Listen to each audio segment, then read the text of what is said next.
The day my family declared war on common sense. I never imagined that a single Saturday at home could push me to the brink of sanity, but as it turns out, I was gravely mistaken. It all began at precisely 7:02 a.m., not a minute earlier or later, but exactly 7:02, when my little brother, Timmy, decided that the most humane way to rouse me from my slumber was by blasting a YouTube compilation of screaming goats directly into my headphones while I was still deep in dreamland. The cacophony erupted like a volcanic explosion in my ears. Goats screeching in unison, their bleats echoing with an otherworldly fury that could wake the dead. I shot upright in bed, my heart pounding like a drum in a heavy metal concert, and let out a guttural yell that probably sounded more like an alien dialect than human speech. In my flailing panic, I smacked my hand against the edge of my desk, sending a ripple of pain up my arm. My laptop, precariously balanced on the corner, teetered dangerously, threatening to crash to the floor.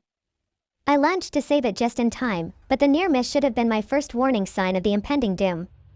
Of course, in my groggy state, I ignored it entirely. Before I could even catch my breath or process the auditory assault, the door to my room burst open with the force of a battering ram. There stood my mom, beaming like she'd just won the lottery, holding a plate piled high with pancakes that emitted a suspicious aroma, a bizarre mix of burnt sugar and unbridled optimism. The steam rising from them carried hints of vanilla and something vaguely charred, as if the batter had put up a fight in the pan. "Good morning, honey," she exclaimed, her voice chirping with an enthusiasm that was far too bright for such an ungodly hour. "Don't forget, today is Family Brainstorm Day."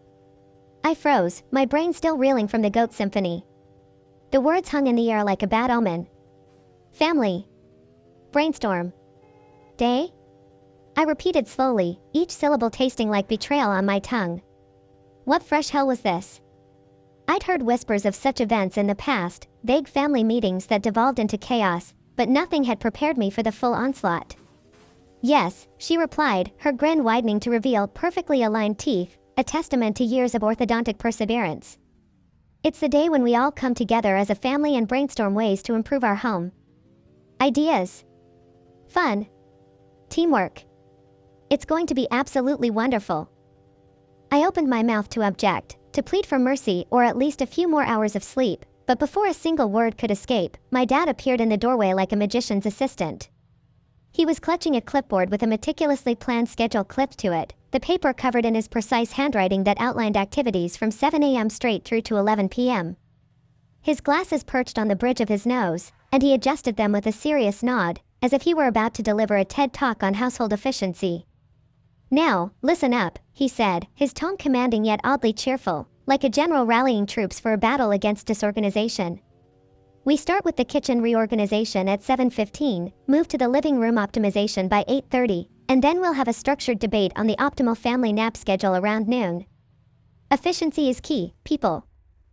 I glanced desperately at the door, contemplating a mad dash for freedom, but it had mysteriously swung shut behind them, and I could swear I heard the faint click of the lock engaging. Timmy, the pint-sized perpetrator of my rude awakening, peeked around Mom's legs with a mischievous grin, his tousled hair sticking up like a rooster's comb. At 8 years old, he was a whirlwind of energy and unpredictability, always one step ahead in the art of causing mayhem. Resigned to my fate, I rubbed my eyes and swung my legs out of bed, the cool wooden floor sending a shiver up my spine. Little did I know, this was just the opening salvo in what would become an all-out war on common sense. Our house, a modest 2-story suburban home with creaky stairs and walls adorned with family photos from happier, less chaotic times, was about to transform into a battlefield of absurdity. As I followed them downstairs, the scent of pancakes growing stronger, I couldn't shake the feeling that today would test the limits of my endurance. Family Brainstorm Day? More like Family Breakdown Day. But survival was the name of the game, and I was determined to make it through unscathed, or at least with my sanity somewhat intact. By the time we gathered in the kitchen, the clock had ticked to 7:15 a.m., right on Dad's schedule. The room was a cozy space, with sunflower yellow walls that Mom had painted last summer in a fit of positive energy vibes, and a large oak table that had seen better days, scarred from years of family meals and accidental spills. Timmy was already seated, bouncing in his chair like a jack-in-the-box, while Sarah, my older sister, shuffled in last, her hair tied in a messy bun and her eyes heavy with the remnants of sleep. At 17, she was the epitome of teenage apathy, always armed with a raised eyebrow and a sarcastic quip. Mom placed the pancakes in the center of the table with a flourish, as if unveiling a masterpiece. They were golden brown on the edges, but a closer inspection revealed uneven cooking, some spots fluffy, others suspiciously flat. Syrup bottles, butter, and a bowl of fresh fruit flanked the stack, creating a picturesque breakfast scene that belied the storm brewing. Timmy, ever the dramatic one, speared a pancake with his fork and took a single, tentative bite. His face contorted in exaggerated disgust, his cheeks puffing out like a chipmunk's. "This pancake is evil," he declared solemnly, his voice carrying the weight of a courtroom verdict. "Excuse me?" Mom asked, her hands on her hips, a mix of amusement and offense in her tone. She was the heart of our family, always trying to infuse joy into every moment, even when it backfired spectacularly. "It's flat," Timmy continued, pointing accusingly at the offending flapjack. "And the syrup, it's trying to escape my plate."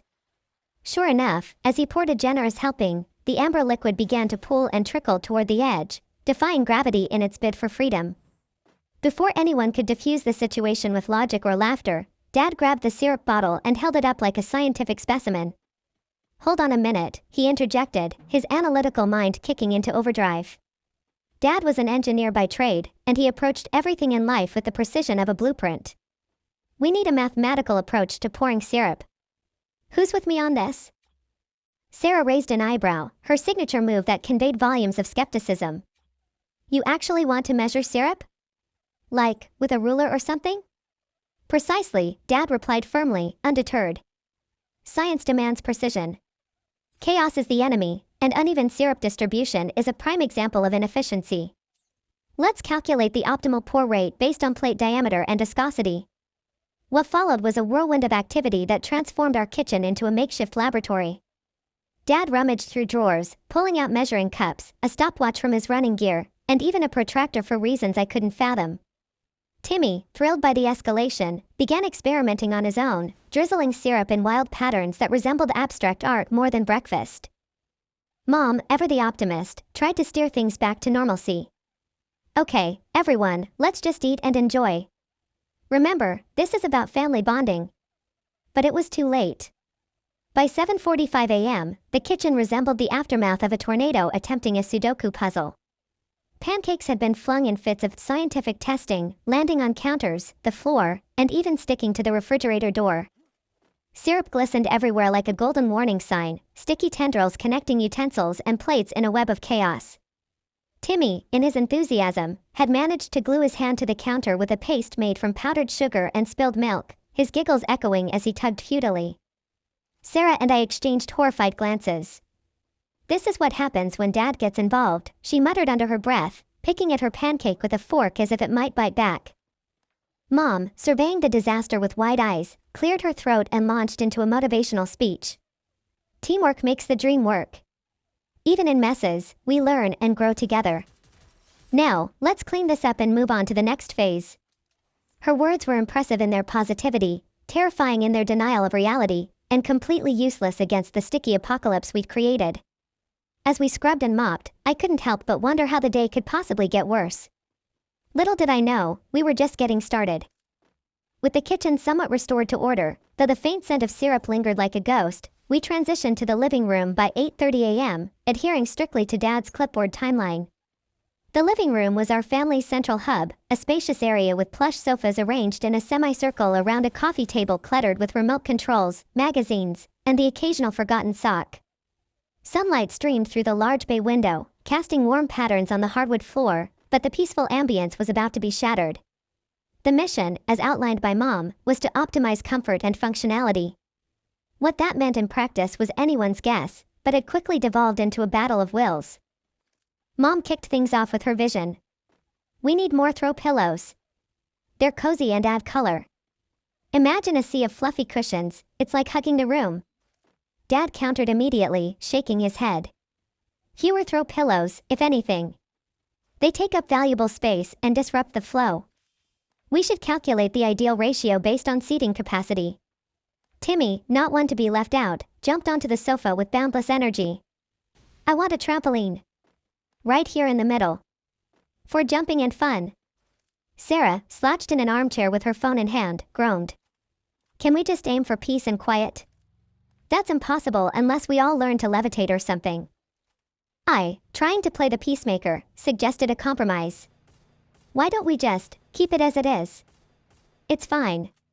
No. Mom shouted, her eyes widening in mock horror. That's lazy thinking. We must innovate. The debate stretched on for over 2 hours, evolving into a full-blown symposium on domestic ergonomics. We discussed sofa orientation, should it face north for better natural light, or northeast to align with the TV's optimal viewing angle? Dad pulled out a compass app on his phone to demonstrate, while Mom sketched diagrams on napkins. Next came the optimal pillow count per square foot. 3 pillows per person, Mom argued. For maximum snuggle factor. 1 per seating spot, Dad rebutted, to minimize clutter and maximize accessibility. Timmy, bored with the talk, started building a pillow fort, declaring it his kingdom of chaos. Sarah attempted to mediate but ended up scrolling through social media for escape. We even delved into indoor plant quantity versus oxygen levels. More plants mean better air. Mom enthused. But overwatering leads to mold, Dad warned, citing statistics from a home improvement website he'd bookmarked. By 10:30 a.m., my brain had officially resigned. The room was littered with crumpled notes, misplaced pillows, and Timmy's half-built fort. In a surprising twist, Timmy tried to start a petition to ban all vegetables from the house, claiming they were boring and green. Dad, in a moment of solidarity with his youngest, supported him. Vegetables do lack efficiency in flavor delivery, he mused. Sarah rolled her eyes so hard I thought they might stick. This family is a circus, and I'm the unwilling audience. As the debate wound down without resolution, I felt the weight of exhaustion settling in. But the day was far from over, and the absurdity was only ramping up. Lunch arrived around noon, though the term was generous considering the preparation. Mom, determined to infuse health into our chaotic day, had decided on sandwiches, but with a twist. Instead of traditional bread, she opted for large lettuce leaves as wrappers, touting their crispness and nutritional benefits. Health is important, she insisted, assembling the creations with turkey slices, cheese, tomatoes, and a dash of mustard, all bundled in verdant greens. The kitchen counter was an assembly line of veggies, with lettuce heads piled high like trophies. I stared at my sandwich, the leaf wilting slightly under the weight of its fillings. I would like a real sandwich, please, I said, my voice laced with longing for carbs. Why limit yourself? Mom replied, handing it over with a smile. Expand your horizons. This is low-carb innovation at its finest. Dad, ever the documentarian, pulled out his phone and began filming. This could be a hit on YouTube, How to Survive Your Family, a practical guide to healthy eating amid chaos. Halfway through the meal, Timmy sparked another incident by arguing over the fairness of portion sizes. My leaf is smaller than yours, he whined, pointing at Sarah's plate. It's the same size, Sarah snapped, her patience fraying. Stop being dramatic. But Timmy, undeterred, launched into a full tirade, measuring leaves with a ruler he'd swiped from Dad's toolkit. Mom tried to placate him with extra turkey, while Dad calculated the caloric equity using an app. Sarah, overwhelmed, retreated to the balcony, claiming she needed mental clarity amid the fresh air. The balcony overlooked our backyard, a small patch of grass dotted with forgotten toys and a swing set that Timmy had outgrown but refused to part with. I sat there, munching on my lettuce wrap, plotting my own escape. The flavors were fresh, I'll admit, crisp lettuce contrasting with savory turkey, but the absurdity of it all made every bite taste like defeat. As crumbs, or rather, lettuce shreds, fell to the floor, I realized this was no ordinary lunch, it was a survival challenge, Hunger Games style, where the prize was simply making it to dinner. After lunch, with bellies full of greens and grievances, Dad insisted on tackling the next agenda item, a family-wide debate on the perfect nap schedule. We reconvened in the living room, where the pillow fort had been dismantled but remnants lingered like battle scars. Everyone has different energy levels, Dad explained, unfolding a graph he'd printed earlier, a colorful chart plotting our supposed circadian rhythms based on vague self-reports. We need to calculate the optimal nap time to maximize productivity and minimize afternoon slumps. Sarah groaned, sinking deeper into the sofa. Why does efficiency matter on a Saturday? Can't we just relax without turning it into a science project? Chaos is a constant threat, Dad replied, pointing dramatically at the graph's peaks and valleys. We must minimize it through data-driven decisions. Timmy, rolling on the carpet like a human tumbleweed, declared his stance. I have peak efficiency all the time. No naps for me, naps are for babies. Mom, attempting to set a serene tone, queued up what she thought was meditation music on her phone. Instead, the speakers blared heavy metal riffs, guitars wailing in defiance. Oops, she laughed, fumbling to switch it off. Wrong playlist. The debate quickly escalated into a cacophony of opinions. Dad advocated for short power naps at 2 p.m., citing studies on REM cycles. Mom pushed for cozy group naps with blankets and stories.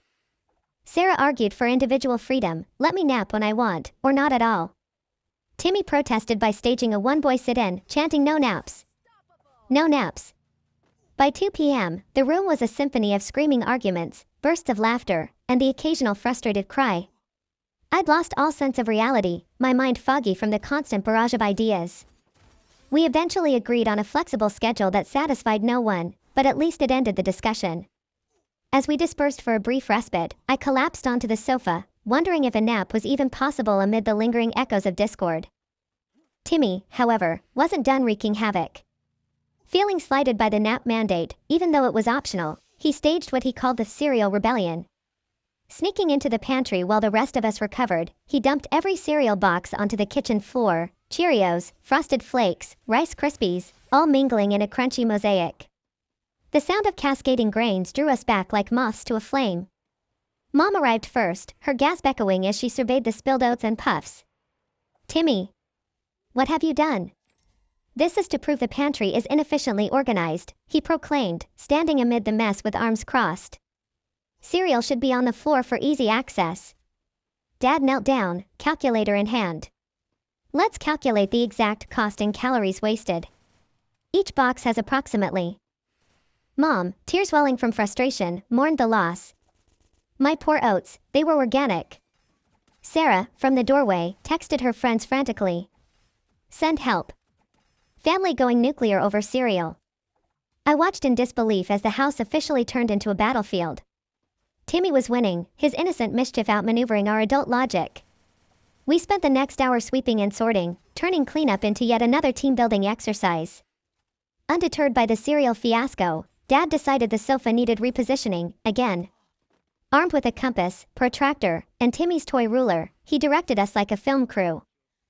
42 degrees northeast, he commanded, consulting his tools. That aligns perfectly with the sunlight path and feng shui principles. We heaved and pushed, the sofa scraping across the floor in protest. Mom insisted on a victory celebration with a synchronized cheer once it was in place. Timmy refused, claiming bias toward old people. Sarah boycotted from the balcony. I plotted my exit, but stayed for the absurdity. By 4 p.m., the sofa sat at its new angle, casting odd shadows. Peace reigned, for about 5 minutes. Mom's next crusade was indoor plants. They purify the air and bring life, she declared, dragging in pots from the garage. Dad debated metrics, how many for optimal oxygen without overhumidifying. Timmy named them after superheroes, Captain Cactus, Spidey Fern. By 5 p.m., we had 10 new plants. 3 tipped over in the chaos, 2 ended up in the fish tank, drowning to plastic goldfish, and 1 mysteriously in my backpack. The room felt like a jungle, vines trailing like plot twists in our day. Snack time brought popcorn, but it devolved into a food fight. Timmy started it, flinging kernels like confetti. Dad mediated with pie charts on projectile trajectories. Sarah barricaded with pillows. I dodged and weaved, questioning life choices. By 6:30 p.m., the carpet was a confetti explosion, sticky and salty. Cleanup was another ordeal, but the laughter amid the mess hinted at bonding, sort of. At 7 p.m., exhaustion hit like a wave. Mom suggested a group reflection on chaos. We gathered, Timmy asleep on his imagined trampoline, Sarah judging silently. Covered in popcorn and sugar, I reflected, this is my life, surviving family chaos one Saturday at a time. Mom clapped. Great job. Teamwork achieved. In our house, logic dies first, chaos reigns. The strongest survive by hiding, or embracing the madness. And so, my family declared war on common sense, and emerged victorious, in their own twisted way.